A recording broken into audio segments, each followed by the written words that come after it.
Now, big data involves the collection and analysis of all electronic transactions and communications. And it's reached the point where the American retailer Target claims it can predict the delivery date of pregnant women with 83% accuracy. Dr. Karl explains. Target knows before it shows. It's a story of big data. So I think of big data in terms of the 3 V's, right? The first V is volume. Every hour, not day or week, but hour, Walmart, that huge chain, captures on its customers 50 million filing cabinets worth of data.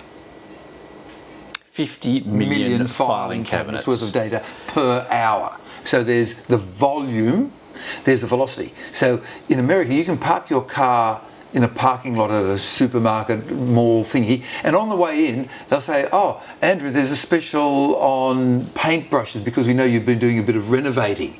And so you go, "Oh, really? I actually wanted some paintbrushes." And that'll come to you as an SMS on your phone before you've actually got inside. Yeah, before you actually go into the store. And they're saying that they can predict the sales figures of a shopping centre by monitoring the mobile phone activity in the car park. That's right.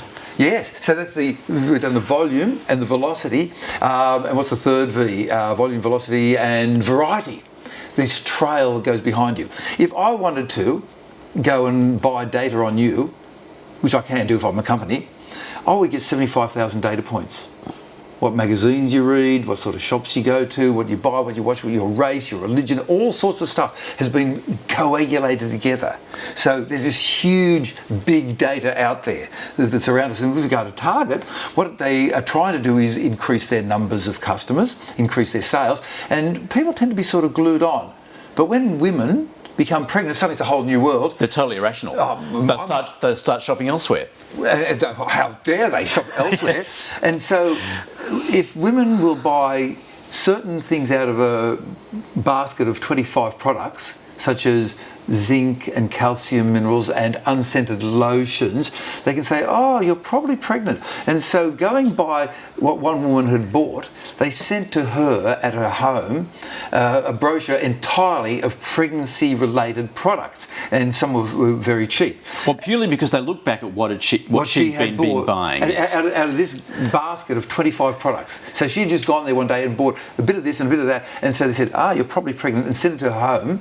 And so then the father then turns up at the local store, Target store outside of Minneapolis, and says, "How dare you send this to my 15-year-old daughter? You're trying to turn her into a prostitute, make her pregnant. She's not pregnant at all." And the manager apologised profusely. And then a few days later, the manager of the Target rang up and said, "Look, I'm sorry about what happened. Look, we can offer you some specials." And he said, "Look," the father said, "Sorry, let me stop you right there. You were right, I'm wrong. There's been some activities going on in my house I didn't know about. My daughter was pregnant." Target knows before it shows. Well, certainly before the father knows, which is quite frightening in itself. But I mean, that's obviously what big stores with big data mining are all about now. Or if you use that program called Viber to get free texts. Have you ever used that one? So you normally pay for a text on your phone for 25 cents or 50 cents, but you go into Viber, it gets married somehow into your data allowance. And one day I got a message saying, "Oh, Jimmy Owen is on Viber, the comedian. Why don't you give him a ring for free? Or why don't you text him for free?" And I was about to, and I thought, hang on, how do they know? And I went looking through the 500 million pages of disclosure, and it said, "I give them my address book."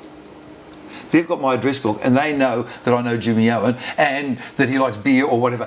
Or with Andrew, they've got that in your address book that you're a really nice guy and all the good things about you and the name of your family. Everything on my address book they have. And a little while ago in a Financial Review, it said that the Australian Signals Directorate had handed over 200,000 Australian address books to the NSA in America. You can't hide. It's getting very hard to hide. Unless you withdraw completely, which is no credit fairly card, impossible. No mobile phone, you can do that, and then just work entirely on cash. But now they're making cash illegal to use in some places. For example, the NSA, and they're very fine people, and I'm glad they're keeping us safe, they look at, by humans look at 1 terabyte of data every day, and they're sampling a small percentage of the world's internet looking for trends. But 1 terabyte, they must have a huge number of people. Every phone conversation we make is taped. Like you might read in the paper, and this person said to that person in the 4th of January 2006. Really? 2006. So there's an article about Telstra having a splitting of the data stream, and half goes into taping every phone call. Every phone call is taped. Not only is Big Brother watching, he has his hand in your wallet. Yes, they're via the big stores, knowing what you want to buy and then saying, oh, Andrew, I think you need to buy a paintbrush. That's a good idea. Thank you, big store. Dr. Karl, thanks very much. Thank you. Andrew, do you ever read those disclosure statements? Well, it's the fine print, quite literally the fine print. And no, I mean, who does, as Dr. Karl just said, because it quite often goes on forever. I think you just got to be careful, because I was just saying that quite often the certain companies will, you subscribe to a service and it says, can we access your address book? Well, I say no. Me too. We'll look at the